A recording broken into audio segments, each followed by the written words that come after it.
प्रातः क्लास चल रहा था 25/8/1967 शुक्रवार को। तीसरे पेज की मध्यावधि में बात चल रही थी। जिस्मानी लड़ाई और रूहानी लड़ाई की बात चल रही थी। तो जिस्मानी वालों को तो अभी ज्ञान ही नहीं मिला है, तो उनको भी पहले ज्ञान देना पड़े एकदम।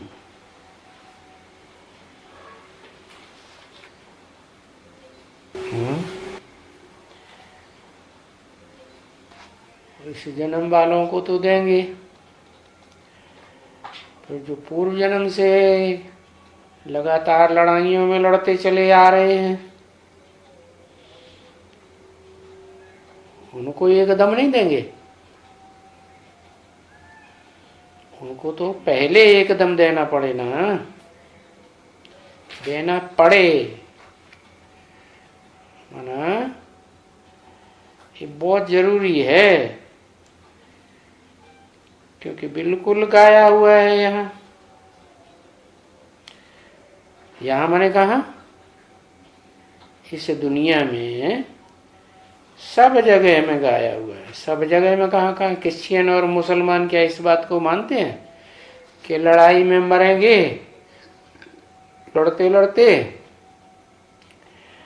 तो जन्नत में जाएंगे, हेवन में जाएंगे, ऐसे उनके शास्त्रों में लिखा हुआ है? नहीं लिखा हुआ है। तो सारा जानकार है। लिखा हुआ होगा तभी तो उकसाएंगे कि लड़ते लड़ते मरोगे तो जन्नत में जाओगे, और ऐसे ही भाग खड़े हुए तो जन्नत नहीं मिलेगी।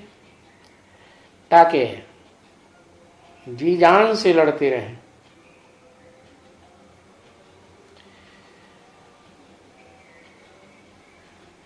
तो यहाँ इस दुनिया में सब जगह में गाया हुआ है कि जो भी लड़ाई के मैदान में मरेगा वो हेवन में जाएगा, बहिश्त में जाएगा। हेवन अंग्रेज लोग बोलते हैं, बहिश्त मुसलमानों का शब्द है। हिंदुओं में कहते हैं स्वर्ग में जाएगा। समझा ना? बहुत वही जिस्मानी लड़ाई की बात।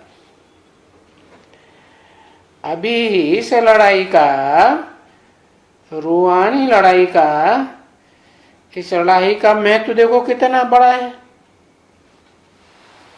क्यों? जिस्मानी लड़ाई का महत्व इतना बड़ा नहीं है, और रूहानी लड़ाई का इतना महत्व बड़ा क्यों है? क्योंकि ये जिस्मानी लड़ाई जो है वो तो मनुष्यों के द्वारा लड़वाई गई, और ये रूहानी लड़ाई इसके लिए कौन उकसाता है? गीता में लिखा है कि भगवान ने उकसाया, लेकिन नाम डाल दिया है कृष्ण भगवान। अब वो बच्चा बुद्धि बच्चा क्या लड़ाई की बात जाने, है तो वास्तव में शिव बाबा की बात, जो मनुष्य सृष्टि में शिव बाप आकर के इस मनुष्य सृष्टि के बड़े से बड़ा जो मार्शल कहा जाता है लड़ाइयों का, रूहानी लड़ाई का भी मार्शल किसको कहते हैं? शंकर को कहते हैं। तो इस लड़ाई का महत्व है, बहुत बड़ा महत्व, क्योंकि बड़े से बड़ा जो आसामी है इस दुनिया में पार्ट बजाने वाला, एक तो शिव बाबा और दूसरा मनुष्य सृष्टि का बाप। जो शिव बाप प्रवेश करते हैं तो उसका नाम संसार में प्रसिद्ध होता है शंकर के रूप में। जो शंकर का नाम शिव बाबा के साथ जोड़ा जाता है और तो किसी का नहीं जोड़ा जाता। तो दो बड़े से बड़े आसामी हैं जो ये रूहानी लड़ाई लड़ने के लिए योद्धाओं को प्रेरणा देते हैं, उकसाते हैं। तो इस रूहानी लड़ाई का महत्व भी बहुत बड़ा है। जो गाते आते हैं कि भाई जो लड़ाई के मैदान में मरेगा सो स्वर्ग में जाएगा। वाह भाई, यहां कौन से मरने की बात है? देह से मरने की बात तो नहीं है। वो तो जिस्मानी लड़ाई में देह से मरते हैं, और रूहानी लड़ाई में ये तो देहभान से मरने की बात है। देहभान से मरेंगे तो देह रहेगी कि नहीं रहेगी? देह तो रहेगी। तो देहभान से मर जाएंगे, देह जिनकी रहेगी वो फिर कौन से स्वर्ग में जाएंगे? है? इस दुनिया में तो स्वर्ग है ही नहीं। और वो जिस्मानी लड़ाई वाले जो कहते हैं जो मरेगा सो स्वर्ग में जाएगा, वो तो झूठा कहते हैं। इस दुनिया में कहीं स्वर्ग कहीं भी नहीं है, तीनों लोकों में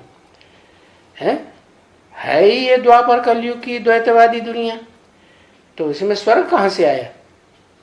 हाँ, ये जरूर है कि इस दुनिया में सुखी लोग भी हैं और दुखी लोग भी हैं। तो अगर मरेगा जिस्मानी लड़ाई में तो जो बहुत सुखी लोग हैं उनके यहाँ जाके जन्म लेगा, सुख में रहेगा। बड़े बड़े राज्याधिकारी भी हैं इस दुनिया में, बड़े बड़े साहूकार भी हैं।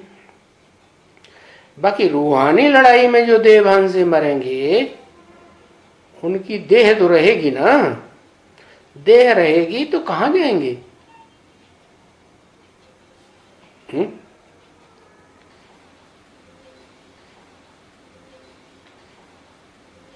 इस दुनिया में स्वर्ग तो है नहीं। तो बताया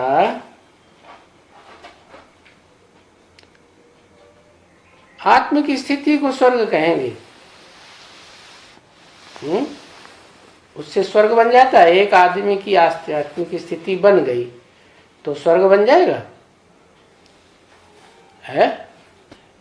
दो की बनेगी तो दो बैठ के स्वर्ग में राजी करेंगे। हाँ जरूर, ये शूटिंग आखिरी पूरी होगी, ब्राह्मणों की दुनिया में सूर्यवंशियों चंद्रवंशियों की लड़ाई खत्म होगी और स्वर्ग स्थापन हो जाए तो एक साथ ढेर के ढेर निकल पड़ेंगे। क्योंकि वो धर्म पिताएं आते हैं तो कोई राजधानी नहीं स्थापन करते हैं, और यहाँ तो बाप आते हैं तो धक से राजधानी स्थापन हो जाती है। राजधानी में तो सभी तरह के होते हैं, माना राजा रानी भी चाहिए, राज्य अधिकारी भी चाहिए, और दास दासी भी चाहिए, बड़े बड़े साहूकार भी चाहिए, साधारण प्रजा भी चाहिए, चांडाल भी चाहिए। सब तरह के धड़ाक से निकल पड़ेंगे कि पहले लक्ष्मी नारायण निकलेंगे। हाँ, ये सूर्यवंशियों चंद्रवंशियों की लड़ाई कब तक चलेगी वो तो पता है कि नहीं पता है? नहीं पता है। 36 तक चलती रहेगी। अरे बाप रे, है? बोलो माता जी, सूर्यवंशियों चंद्रवंशियों की लड़ाई 28 तक ज्यादा से ज्यादा ठीक है। क्योंकि जो बीज रूप आत्माओं की लड़ाई है वो 10 साल पहले ही हो जाती है। उसका टाइम है 2018 पूरा हुआ और वो समझो कि लड़ाई पूरी होने वाली। आ जाएगी बात क्या होता है, वो लड़ाई के बाद क्या होता है, आ जाएगी। हाँ, तो जो देहभान से मरे हुए होंगे लड़ाई पूरी होने के बाद वो क्या होगा उनका? उनका संगठन ऐसा बन जाएगा, मजबूत संगठन पवित्र आत्माओं का, जिसमें एक भी विकारी विधर्मी प्रवेश कर नहीं सकेगा। तो फिर ये जो कहा कि लड़ाई के मैदान में मरेंगे तो स्वर्ग में जाएंगे, तो ये तो सूर्यवंशी चंद्रवंशियों की बात हुई। और वो ब्राह्मण आत्माएं जो 9 कुरियों की ब्राह्मण बनते हैं, कमजोर कमजोर कुरियों वाले, वो स्वर्ग में नहीं जाएंगे है? हाँ, वो भी स्वर्ग में जाएंगे।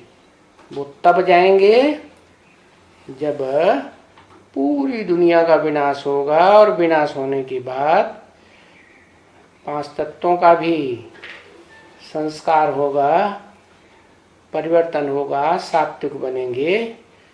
तब फिर जो नई दुनिया बनेगी ब्रॉड ड्रामा वाली, क्या 4 युगों वाली, उसमें सतयुग में वो आत्माएं भी नंबरवार आती जाएंगी।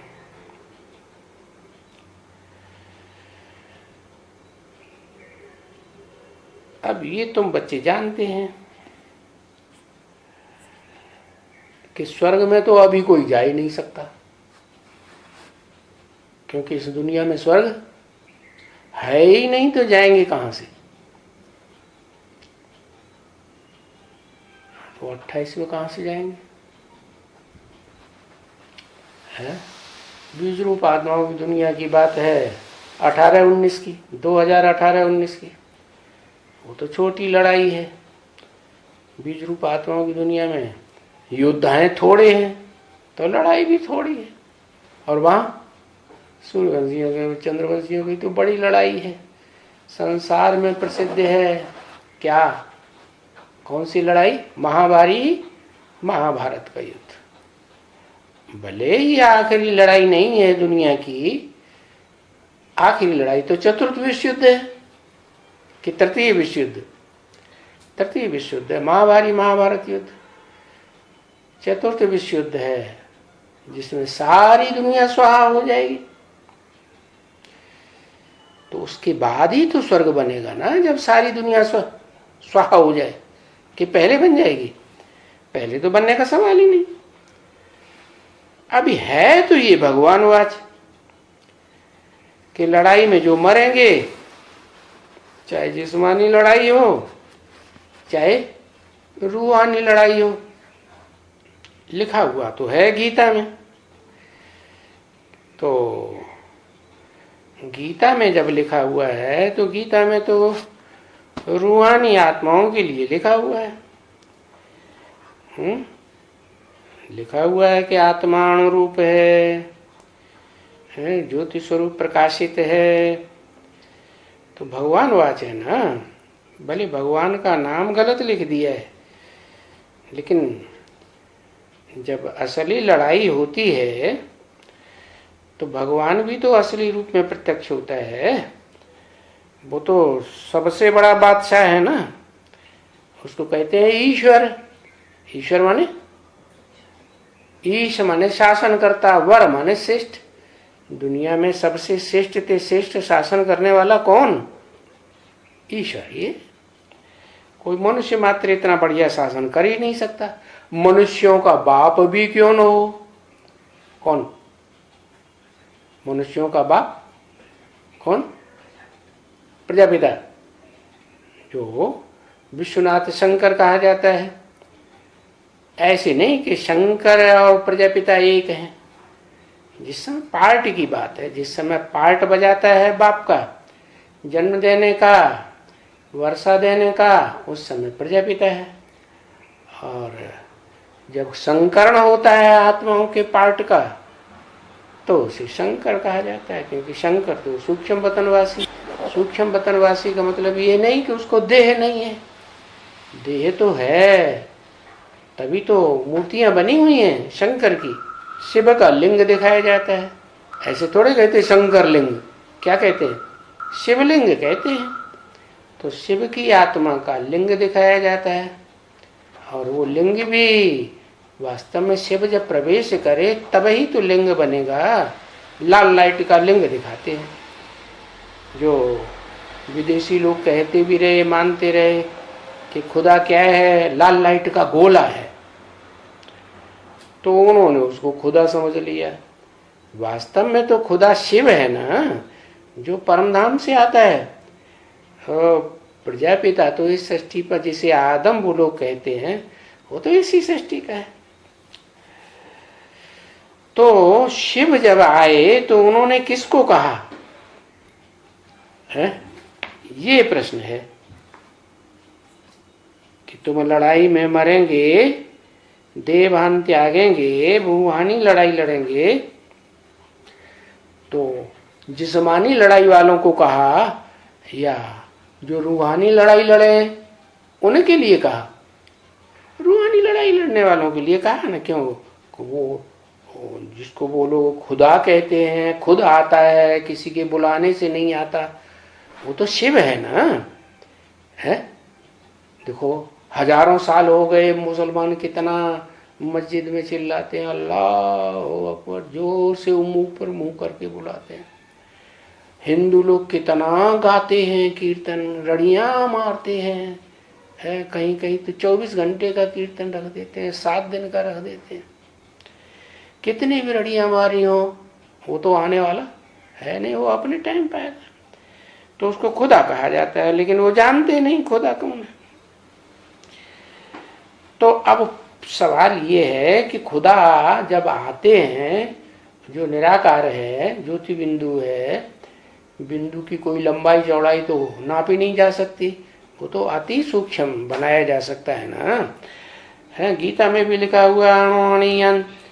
तो उन्हों जो रूह ही है, जिसका कोई शरीर होता ही नहीं, वो किसको कहेगा क्या कि लड़ाई में मरोगे तो स्वर्ग में जाओगे?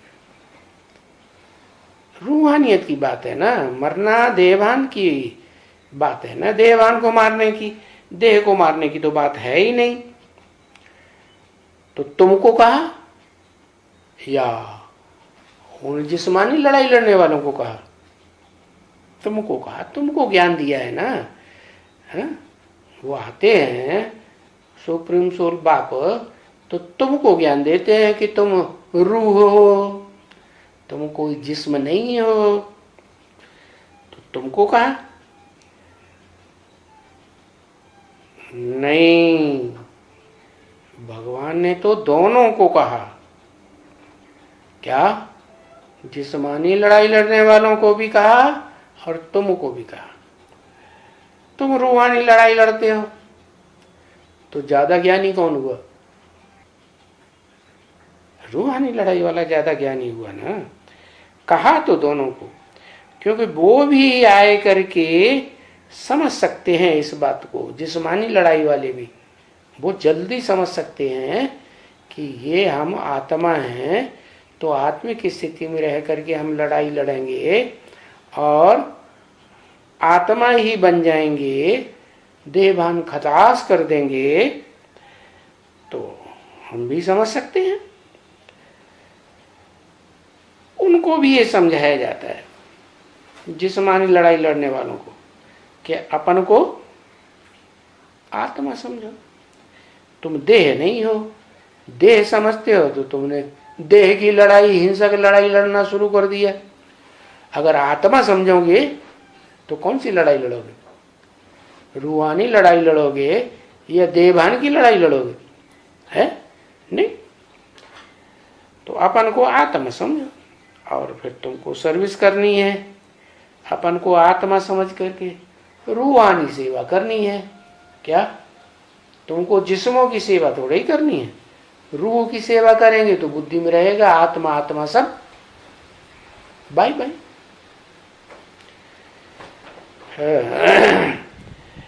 तो फिर जो सर्विस करनी है ईश्वरीय सेवा, क्योंकि शरीर के साथ तुम्हारा निर्वाह तो होता ही है। ऐसे तो नहीं कि तुम्हारा निर्वाह नहीं होता है।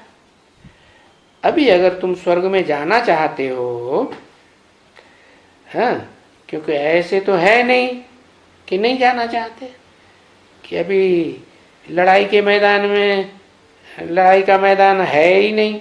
नहीं, ये तो रूहानी लड़ाई का मैदान है ना। तो देखो, सब जात के हैं क्या, इस रूहानी लड़ाई में सब जाति के इकट्ठे होंगे। ऐसे नहीं कि कोई भारतवासी हिंदू ही होंगे, नहीं, मुसलमान हैं, सिख हैं, क्रिश्चियन हैं, फलाना फलाना, कोई भी है। अभी उनको जब ज्ञान नहीं है कि हम आत्मा हैं, देह नहीं है, तो वो सिख जिस्मानी लड़ाई लड़ेंगे। तो फिर सिख धर्म में आएगा ना, अगर जिस्मानी लड़ाई लड़ने लग पड़ा, रूहानी लड़ाई रूह को समझ करके भी उसने पूरा रूह बनेगा कि नहीं बनेगा? बनेगा। सिख धर्म वाले भी पूरा रूह बनेंगे 100%। अरे महारुद्र के बच्चे रुद्रगण पूरे आत्मा बनते हैं, या दूसरे धर्म की आत्मा भी बनती है? पूरा आत्मा बनती है? वो तो नहीं बनती। अगर पूरा आत्मा बने तो स्वर्ग में आ जाए, सतयुग में आ जाए। वो सतयुग में थोड़े ही आएंगे शुरुआत में। हाँ, उनके आधार मूर्त, उनके बीज रूप आत्माएं जरूर आ जाएंगे। तो फिर सिख धर्म में ही आएगा, स्वर्ग में थोड़े ही जा सकेंगे। क्यों? क्योंकि आखिरी जन्म में कौन से धर्म में?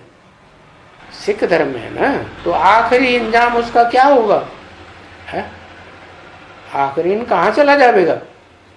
है क्रिश्चियन है आखिरी जन्म में, तो क्रिश्चियन जन्म में चला जाएगा। पुरुषार्थ करते करते आखिर में ऐसी स्थिति आ जाएगी। क्या मुसलमान है तो मुस्लिम धर्म में चला जाएगा, गोरखा है तो हाँ गौ की रक्षा करने वाले धर्म में चला जाएगा। उनका नाम क्या रखा? गौ रखा, गौओं की रक्षा करने वाले। बाकी मुसलमान और क्रिश्चियन तो गौओं की रक्षा करने वाले नहीं है, वो तो चीड़ फाड़ कर देते हैं। तो देखो, ये मुसलमान हो या गोरखे हो या फलाने फलाने कोई भी हो, तो ये बात तो समझ ही सकते हैं क्या कि वो कोई वास्तव में स्वर्ग में नहीं आ सकेंगे। कौन सा स्वर्ग? वास्तविक स्वर्ग कौन सा? जो सतयुग त्रेता है।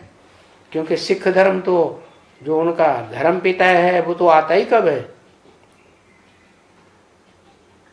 वो तो कलयुग के मध्य में आता है ना। तो वो तो कलयुग के मध्य में ही आएंगे। हाँ, उनके आधार मूर्त होंगे वो स्वर्ग में मध्य में आ जाएंगे, और जो उनके भी बीज रूप होंगे आधार मूर्तों को भी जन्म देने वाले, वो सृष्टि की आदि में आएंगे। क्योंकि सिख धर्म का भी फाउंडेशन जो झाड़ का है वो बीज के द्वारा लगेगा ना।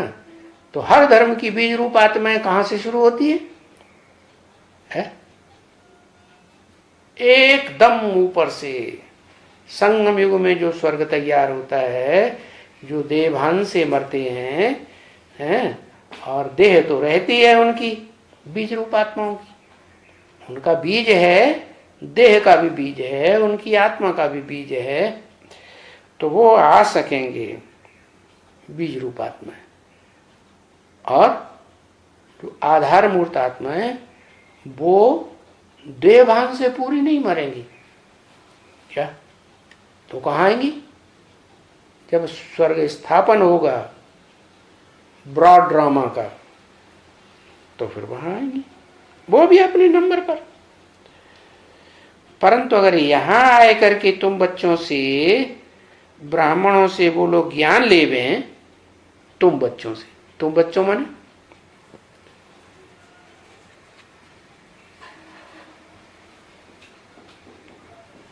क्योंकि ब्राह्मण तो तुम भी हो। हाँ, जो डायरेक्ट क्या होता है? तुम बच्चे डायरेक्ट हैं, तुम बच्चों से ज्ञान ले हैं, माना जो बाप से सुनते हैं, बाप जिनको तुम बच्चे कहते हैं, सन्मुख बैठे हैं, तो उनसे कहा कि तुमसे अगर आकर के सुनेंगे तो तुम बच्चों से, क्योंकि पक्के ब्राह्मण तो तुम है ना, है, उनसे सुनेंगे, ज्ञान लेवेंगे, तो जैसे बाबा भी देते थे कि हाँ तुम लड़ाई के लिए लड़ाई तो कर सकते हो, परंतु लड़ाई भी शिव बाबा की याद में अगर तुम रह करके करेंगे तो बेशक तुम स्वर्ग में आएंगे। किसकी याद में? शिव बाबा। लेकिन सिख धर्म के हों, क्रिश्चियन धर्म के हों, मुस्लिम धर्म के हों, वो बाबा साकार को मानते हैं भगवान। उनकी बुद्धि में क्या बैठा हुआ है? उनकी बुद्धि में तो निराकार बैठा हुआ है। वो भगवान तो निराकार को मानते हैं, दूसरे धर्म वाले जो द्वापर युग से आते हैं। तो शिव बाबा की याद में तुम रह करके करेंगे लड़ाई तो स्वर्ग में आएंगे। अब वो शिव बाबा को जानते ही नहीं, उन्हें श्रद्धा ही नहीं है, तो पहले तो उन्हें शिव बाबा की पहचान देनी पड़ी ना। और शिव बाबा की पहचान तो तभी पक्की होती है जब शिव बाबा से खुद ही कंफर्मेशन मिले। शिव बाबा का ज्ञान तो ले लिया, लेकिन शिव बाबा से मिला ही नहीं, तो कंफर्मेशन हुआ है कि मेरा बाप है। तो शिव बाबा की याद में अगर तुम रह गए तो बेशक तुम स्वर्ग में आवेंगे। क्योंकि शिव बाबा जिनको डायरेक्ट पढ़ाते हैं, तो वो तो यही पढ़ाते हैं कि देह की लड़ाई नहीं लड़नी है, देह की तो सुरक्षा करनी है, देह भान की छोड़ने की बात है, देह भान से लड़ाई लड़नी है। क्योंकि जो भी 5 विकार हैं, काम, क्रोध, लोभ, मोह, अहंकार, वो देह भान से पैदा होते हैं ना। है, काम विकार आएगा तो देह भान से कनेक्टेड होगा तब आएगा कि ऐसे ही आ जाएगा? है, पहले जो देह की इंद्रियां हैं, काम इंद्रिय है, उससे कनेक्शन है मन बुद्धि का, तो वो विकार पैदा होगा। तो बताया चाहे काम हो, चाहे क्रोध हो, चाहे लोभ हो, ये सारे विकार तभी आते हैं जब देह अभिमान होता है। देह अभिमान जो है वो सब विकारों का माई बाप है। तो ये देहभान छोड़ेंगे तो बेशक तुम स्वर्ग में आएंगे। उसको देहभान को छोड़ने के लिए तुम्हें उसे पहचानना पड़ेगा। किसको? शिव बाप को पहचानना पड़ेगा या शिव बाबा को पहचानना पड़ेगा? शिव बाप तो आत्माओं का बाप ही है, बिंदु बिंदु आत्माओं का बिंदु बाप। शिव बाबा, उसमें दोनों शब्द हैं, शिव भी है और ग्रैंडफादर बाबा भी है। शिव तो कभी बाबा बनता नहीं, शिव सिर्फ आत्माओं का बाप है या बाबा भी है?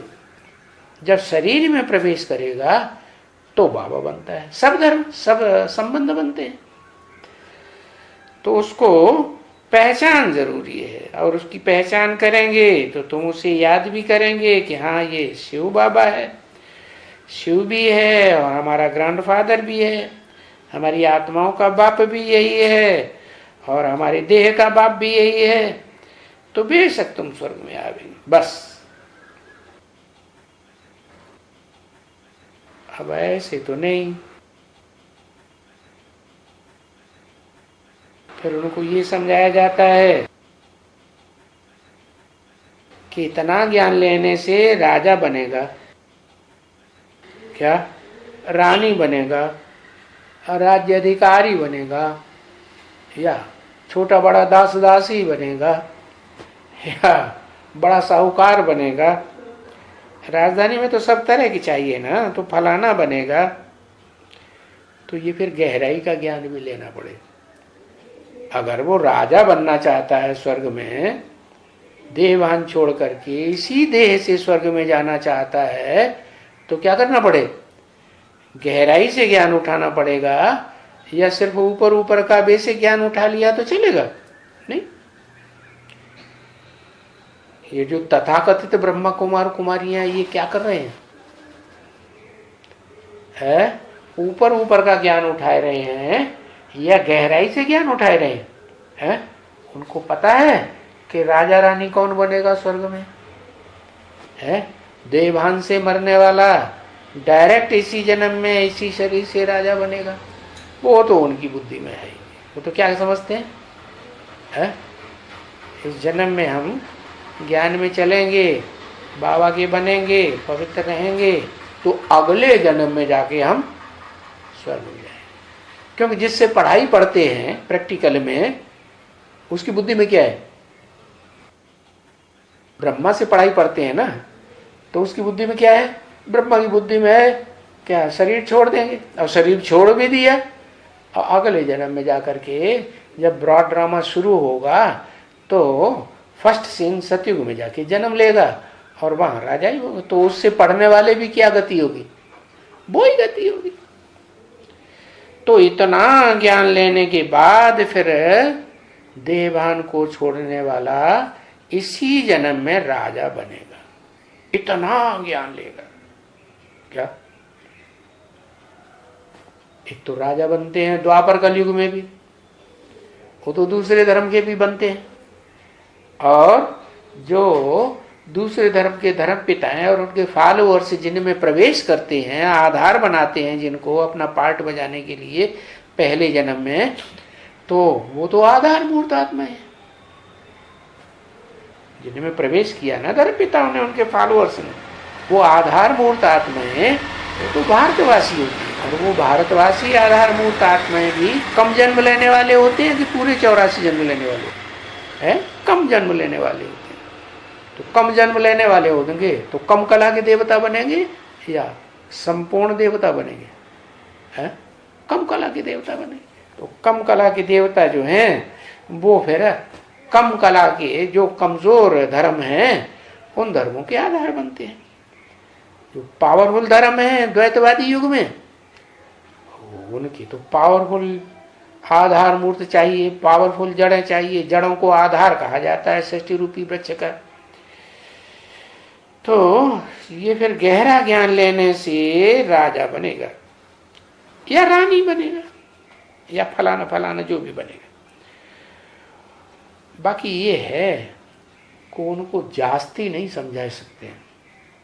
क्या उनकी बुद्धि बवंडर खा जाएगी? किनको? जो अपने सिख धर्म के पक्के हैं उनको जास्ती नहीं समझा सकते। हाँ, जो आधार मूर्त स्वर्ग में जन्म लेकर के ब्रह्मा कुमार कुमारी अभी बन रहे हैं, वो अगर ऐसी आत्माएं निकलती हैं तो वो तो जैसे पहले कन्वर्ट हुई थी दूसरे धर्मों में, सिख धर्म में या कोई मुस्लिम धर्म में, कोई क्रिश्चियन धर्म में, वो यहां भी कन्वर्ट हो जाएंगी। कन्वर्ट हो जाएंगी तो थोड़ा बहुत समझ सकते हैं। तो किसको पक्का नहीं समझा सकते पूरा गहरा ज्ञान? जो अपने धर्म के पक्के हैं उनको नहीं समझा सकते। हाँ, अगर उनको समझाए देवे तो उसमें तो ये हिंसा की बात आ जावे पूरी एकदम। क्या वो तो पूरी हिंसा को तराएंगे। क्या वो अपने धर्म को छोड़ नहीं सकते हैं, इसलिए उनको बिल्कुल ही थोड़ा समझाया जाता है।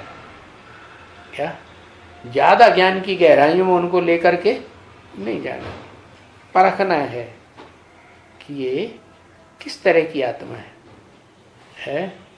द्वैतवादी धर्मों में डायरेक्ट परमधाम से आने वाली आत्मा है, या आधार मूर्त जड़ों की आत्मा है, या जड़ों के भी जो बीज होते हैं जिनसे जड़ें पैदा होती हैं, ये बीज रूप आत्मा है। तो समझ करके थोड़ा या ज्यादा समझाना होता है। क्यों?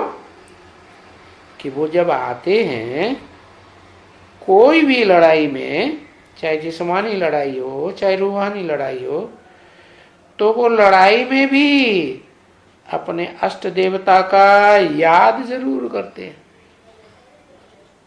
क्या कि सब धर्मों में अपने अपने देवताएं हैं, अपने अपने फरिश्ते हैं। जैसे मुसलमानों में 8 फरिश्ते गाए हुए हैं, ऐसे क्रिश्चियंस में भी होंगे कोई 8 विशेष आत्माएं। ऐसे और सभी धर्मों में 8 8 जो हैं वो हैं जरूर। तो वो लड़ाई में भी अपने अष्ट देवताओं को जरूर याद रखते हैं। समझा ना? वो माने कौन है? दूसरे धर्म वाले, या आधार मूर्त हों, या अपने धर्म के पक्के हों, या बीज रूप आत्माएं हों। बीज रूप आत्माएं भी अपने अष्ट देवों को याद करेंगी, क्योंकि शिव की अष्टमूर्तियां गाई हुई है ना। तो अष्टमूर्तियां कोई और नहीं है, जो 8 दिशाओं को सारी दुनिया में पालना करते हैं, वो ही है। 8 दिशाओं में 8 प्रकार के धर्म पनप रहे हैं। तो जो जिस दिशा से कनेक्टेड फॉलोअर होगा वो उनको याद करेगा, विशेष याद करेगा। जिसका पुजारी है उसको याद जरूर करेगा। क्या आधार मूर्तों का फॉलोअर है तो किसको याद करेगा? मान लो आधार मूर्तों में इस्लाम धर्म का है तो किसको याद करेगा?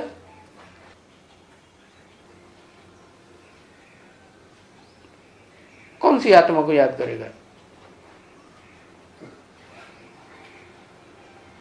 इब्राहिम को याद करेगा, आधार मूर्त।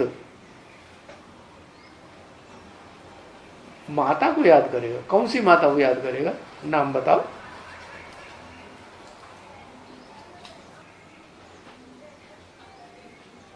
जगदम्बा को याद करेगा। अरे प्रकाश दादी को याद करेगा, आधार मूर्त होगा तो है। और बीज रूप होगा तो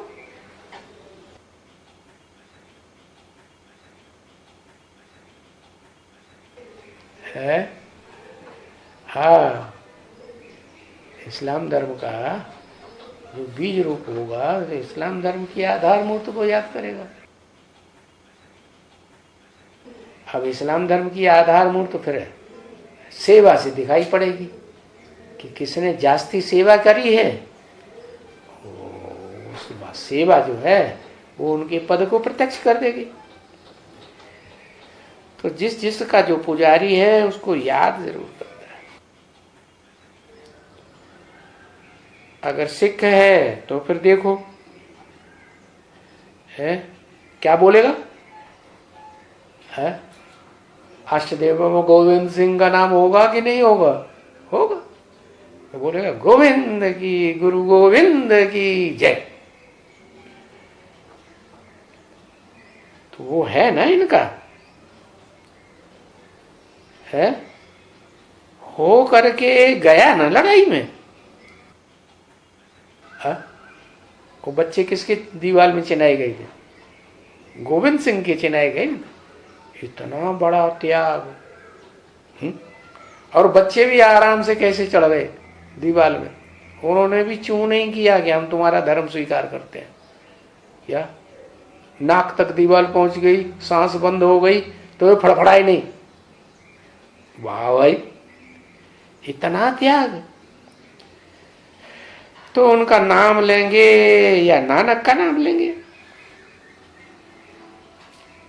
अभी ऐसा कोई भी मनुष्य नहीं है जो अपन को आत्मा समझे।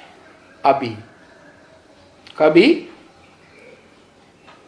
अभी माने कभी।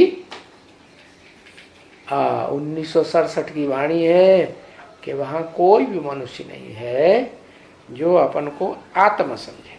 अरे ब्रह्मा बाबा नहीं थे? नहीं थे। अगर होते तो 1 साल के बाद, 1.5 साल के बाद शरीर क्यों छोड़ देते? हार्ट फेल क्यों हो जाता? आत्मा समझने वाला तो पक्का योगी हो गया ना। क्या आत्मा समझेगा तो पहली शर्त जो है पूरी कर ली। जो मुख्य शर्त है, अपन को आत्मा समझो तो परमात्मा याद आएगा, परमपिता भी याद आएगा। अगर अपन को आत्मा ही नहीं समझा पक्का पक्का तो याद भी नहीं आएगी। तो आत्मा समझे और परमात्मा को याद करे। अब परमात्मा को याद कहां से करेगा? आत्मिक स्थिति की प्रैक्टिस करेगा, सूक्ष्म स्थिति में टिकने की प्रैक्टिस करेगा मन बुद्धि से, तो मनन चिंतन मंथन चलेगा। नहीं तो मनन चिंतन मंथन नहीं चलेगा। क्या बिंदु आत्मा में टिक करके रहेगा, स्मृति करेगा मन बुद्धि से, तो बुद्धि तीक्ष्ण बनेगी, सूक्ष्म बनेगी कि भैंस बुद्धि बनेगी? सूक्ष्म बनेगी। और सूक्ष्म बुद्धि में फिर ज्ञान की गहराइयों का मनन चिंतन जास्ती चलता है। तो अभी कोई नहीं बना है क्या? आत्मा माने 67 तक ब्रह्मा कुमारी विद्यालय में कोई भी आत्मा, मनुष्य आत्मा जो आने वाले थे ब्राह्मण, बने तो नहीं। उनका मुखिया ही नहीं बन पाया। तो ऐसा कभी भी कोई मनुष्य नहीं समझ सकता, कह नहीं सकता कि मैं आत्मा हूं, बन गया हूं। ऐसा कोई दुनिया में मनुष्य है ही नहीं, एक भी नहीं हो सकता है। क्या कहा? 67 तक बता दिया। क्यों नहीं हो सकता है? कि जिसके द्वारा आत्मा का ज्ञान दिया गया था वो ही नहीं बन पाया, और 1-1.5 साल तक बन भी नहीं पाया, सन 68 तक भी नहीं बन पाया। तो फिर साबित हो जाता है कि उनके फॉलोअर्स तो बाद में। तो यहां तुम बच्चे बोलो, सब बैठ करके बाप का परिचय लेना। क्या कोई भी धर्म वाला नहीं बचेगा? सब धर्म वाले बैठ करके बाप का परिचय लेंगे, और बाप को याद करके अगर मरेगा तो हम गारंटी करते हैं। हम माने कौन है? हम माने एक या ज्यादा? हम माने बहुवचन कम से कम 2। तो कौन गारंटी करते हैं? गारंटी करते हैं शिव बाप और ग्रैंडफादर बाबा। क्योंकि शिव बाप तो बाबा आबा नाना चाचा काका ताऊ कभी है ही नहीं, किसी से कनेक्शन उनका लगाव का जुड़ता ही नहीं है। जो अनेक संबंधों में जाए वो तो सिर्फ पक्का है उनका, मैं और मेरे बच्चे कि बच्चियां भी है। बच्चियां नहीं, शिव के सिर्फ बच्चे, आत्मा। क्योंकि सबका बाप तो एक ही है ना। सबका माने किसका? सबका माने चाहे मनुष्य हो, देवता हो, राक्षस हो, ऋषि मुनि हो, और चाहे जानवर हो, चाहे पक्षी हो, चाहे कीड़े मकोड़े, आत्मा तो सब है ना, कि नहीं है? दूसरे धर्म वाले जैसे मुसलमान तो मानते हैं कि कीड़े मकोड़ों में रूह नहीं होती है, वो आत्मा नहीं है, इसलिए हम उनको मार पीट के खाते हैं, वो हमारे लिए बने हैं। अच्छा, लेकिन ऐसी बात थोड़ी है। आत्मा माने चैतन्य। तो चैतन्य किसको कहा जाता है? हाँ, जो चलता है उसको चैतन्य कहा जाता है। बोलता है, आवाज निकालता है, तो उसको चैतन्य कहा जाता है। तो पेड़ पौधों को चैतन्य कहेंगे या नहीं कहेंगे? कैसे? वो आवाज कहाँ निकालते हैं?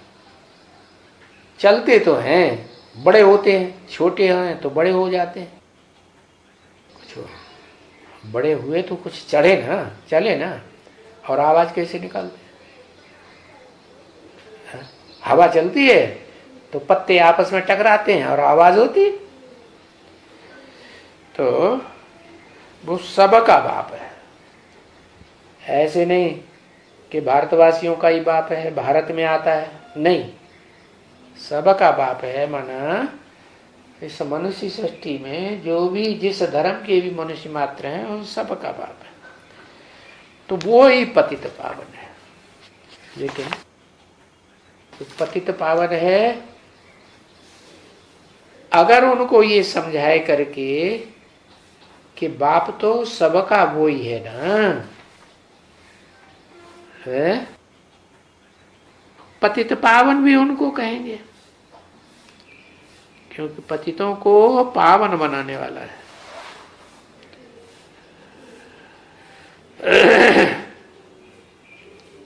अभी वो पतितों को आकर कहते हैं, किसको कहेंगे?